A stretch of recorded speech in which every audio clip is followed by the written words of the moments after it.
Bapak Ibu Saudara, sesaat lagi kita akan mendengarkan firman Tuhan yang bermanfaat untuk mengajar, menyatakan kesalahan, memperbaiki kelakuan, dan mendidik orang dalam kebenaran. Dari GPDI Mahanaim Tegal, selamat mendengar.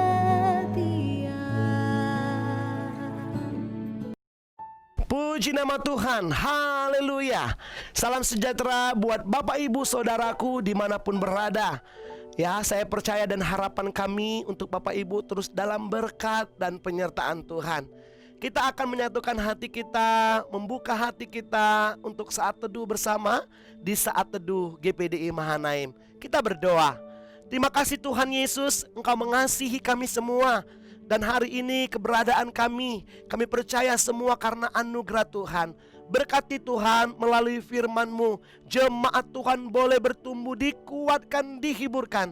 Sebab kami percaya firman Tuhanlah yang menjadi penopang dalam kehidupan kami.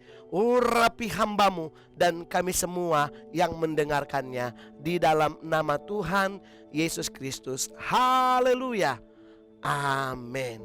Puji nama Tuhan Bapak Ibu, Saudaraku. Firman Tuhan saat teduh pada saat ini saya memberi judul yaitu tentang penghiburan di dalam penderitaan.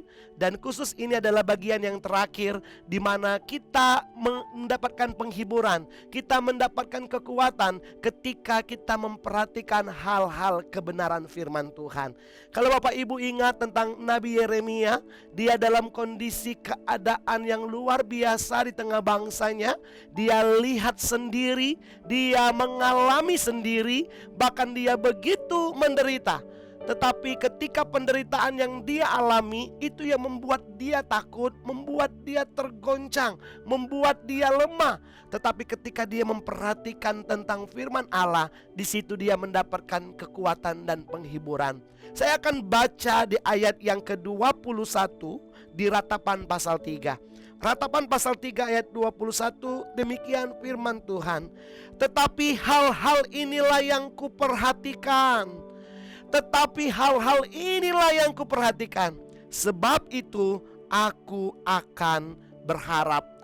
Yeremia berharap penuh karena ada sesuatu yang mengubah kehidupannya. Dikatakan di sini, inilah hal yang kuperhatikan. Saya ingatkan kembali tentang kata kuperhatikan. Kuperhatikan di sini bukan hanya memikirkan saja, bukan hanya lewat begitu saja, tetapi kata memperhatikan yaitu mengembalikan ke dalam hati. Nah saudaraku, apa yang dikembalikan ke dalam hati yaitu tentang Allah, tentang kebenaran Tuhan. Sehingga yang tadinya hati ini terpengaruh oleh kondisi apa yang kita dengar dan kondisi apa yang kita lihat, kita menjadi tawar hati, kita menjadi takut, kita menjadi cemas. Tetapi ketika hal itu terjadi dan kita mengembalikan ke dalam hati tentang kebenaran Allah, kita mendapatkan kekuatan yang baru. Yang lemah, yang letih, Tuhan hiburkan. Ya, yang susah Tuhan kuatkan, saudaraku. Itu sebabnya sebagaimana Yeremia lakukan, dia memperhatikan, mengembalikannya ke dalam hati. Dan hal yang terakhir yang akan saya bagikan, apa yang kita kembalikan ke dalam hati, hal apa yang kita perhatikan, yaitu yang keempat, memperhatikan bahwa Tuhan adalah penolong dalam kehidupan kita. Tuhan adalah penolong dalam kehidupan kita. Kita baca ayat yang ke-26, demikian firman Tuhan dalam Ratapan 3 ayat 26. Adalah baik menanti dengan diam pertolongan Tuhan. Saudaraku, adalah baik menanti dengan diam pertolongan Tuhan. Saya percaya saudaraku, pertolongan yang Tuhan kerjakan itu dahsyat dan luar biasa. Manusia tidak dapat menolong kita, manusia tidak dapat menjawab kebutuhan kita. Karena apa? Karena manusia terbatas. Tetapi ketika kita datang kepada Tuhan, mengingat kembali bahwa Tuhan mampu menolong kita, maka kita tidak akan menjadi lemah dan kita dikuatkan karena masih ada pertolongan yang luar biasa yang akan Tuhan nyatakan dalam kehidupan kita. Saudaraku, saya percaya ketika saudara mengingat ini dalam hati saudara, mengembalikan ini dalam hati saudara, saudara tidak akan kecewa. Ya, beberapa orang menolak saudara, beberapa orang tidak mau mendengarkan saudara, beberapa orang tidak mau membantu saudara. Tetapi ketika kita kembali bahwa Tuhan adalah penolong, maka saudara akan dikuatkan dan dihiburkan. Nah, saudaraku dalam kasih Kristus, Tuhan bisa pakai siapa saja, saudara. Tuhan bisa pakai siapa saja, Tuhan bisa gerakkan siapa saja. Bahkan Tuhan mampu melakukan dengan caranya yang ajaib, di luar logika kita, di luar pikiran kita. Dia luar biasa dan dahsyat, saudara. Nah, saudaraku, itu sebabnya apa yang harus kita lakukan? Menanti dengan diam. Menanti dengan diam di sini saya mencatat, saudaraku, yaitu berdoa, berharap, dan percaya. Menanti dengan diam, berdoa, berharap, dan percaya kepada Tuhan. Izinkan Tuhan bekerja dalam kehidupan kita. Ada bagian-bagian yang mampu kita kerjakan. Ada bagian-bagian masalah yang mampu kita selesaikan. Tetapi kalau ada bagian yang terbesar yang sudah tidak mampu kita kerjakan, izinkan Tuhan kerjakan dalam kehidupan kita, karena itu bagian Tuhan. Itu sebabnya, saudaraku, saatnya kita menanti dengan diam. Diam di sini, saudara terus bertekun di dalam doa. Saudara terus berharap, bahkan percaya kepada Tuhan. Nah, saudaraku dalam kasih Kristus, Tuhan akan nyatakan pertolongannya tepat pada waktunya dan dengan cara yang ajaib dalam kehidupan kita. Nah, saudaraku, kehidupan kita digambarkan seperti pemazmur katakan, perjalanannya seperti orang yang sedang berziarah. Berziarah ketika mereka menjalankan ibadah mereka yang jauh, saudaraku. Nah, dalam perjalanan berziarah, seorang pemazmur juga pernah mengalami namanya permasalahan, namanya tantangan. Kita buka sama-sama Mazmur 121. Mazmur 121 di ayat yang pertama, demikian firman Tuhan.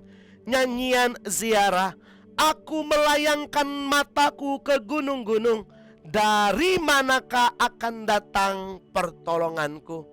Ketika pemazmur ini berjalan, dia berjalan menuju tempat ibadah dalam perjalanan yang jauh. Dalam perjalanannya masih ada tantangan, masih ada permasalahan, masih ada pergumulan yang dia hadapi. Ketika dia dalam perjalanan, dalam ziarahnya, saudaraku, dia diperhadapkan dalam pilihan mencari pertolongan. Yang pertama, pilihan pertama dikatakan, aku melayangkan mataku ke gunung-gunung, dari manakah akan datang pertolonganku? Ketika dalam perjalanan dan dia lihat gunung-gunung, apakah di sana ada pertolongan? Apakah di gunung-gunung itu ada jawaban? Di zaman dahulu, gunung-gunung ini menggambarkan tentang kebesaran dunia. Gunung-gunung ini menggambarkan kekuatan dunia. Bahkan pada waktu itu gunung-gunung adalah tempat bukit-bukit pengorbanan orang-orang yang menyembah berhala, saudaraku. Dan ketika masalah datang, ketika dia melayangkan matanya, mandang kepada gunung-gunung, apakah ada pertolongan? Dia melihat apakah ada pertolongan. Tetapi ada yang kedua, pilihan yang kedua, di ayat yang kedua. Pertolonganku ialah dari Tuhan yang menjadikan langit dan bumi. Pertolonganku ialah dari Tuhan menjadikan langit dan bumi. Saudaraku, pilihan yang kedua, ketika dia melihat ada pertolongan yang hakiki, ada pertolongan yang sesungguhnya, ada pertolongan yang ajaib, yaitu pertolongan Tuhan yang menjadikan langit dan bumi. Hati-hati saudara, ketika saudara menghadapi tantangan, ada tawaran-tawaran pertolongan, ada gunung-gunung pertolongan, ya, ada bukit-bukit pertolongan. Tetapi ketika pemazmur dalam perjalanan menuju tempat ibadah, dia katakan apa? Pertolonganku tetap daripada Tuhan. Mengapa? Karena dialah yang menciptakan langit dan bumi. Karena dialah yang menjaga kakiku tidak goyah. Karena dialah penjaga Israel yang tidak pernah terlelap. Tuhan kita Tuhan yang tidak pernah tidur, saudaraku. Tuhan kita tidak pernah lelah dalam hal menolong kita. Itu sebabnya saudaraku, apapun yang kita hadapi, apapun yang kita gumuli, mungkin situasi saudara seperti Yeremia, saudara ada dalam kondisi yang sulit. Atau seperti pemazmur, saudara diperhadapkan dua pilihan, mau dapat pertolongan dari gunung-gunung dan bukit-bukit, atau di pertolongan Tuhan. Tetapi saya melihat dari firman Tuhan, datang kepada Tuhan, kembalikan ke dalam hati kalau masih ada pertolongan di dalam Tuhan. Saya percaya saudaraku, saudara akan dikuatkan, iman saudara akan dibangkitkan. Hanya pertolongan itu datang daripada Tuhan. Puji nama Tuhan. Saudaraku dalam kasih Kristus, inilah saat teduh kita pada saat ini, dan saya percaya saudara akan dikuatkan dan dihiburkan. Mari kita berdoa. Bapa yang baik, bersyukur buat firman Tuhan.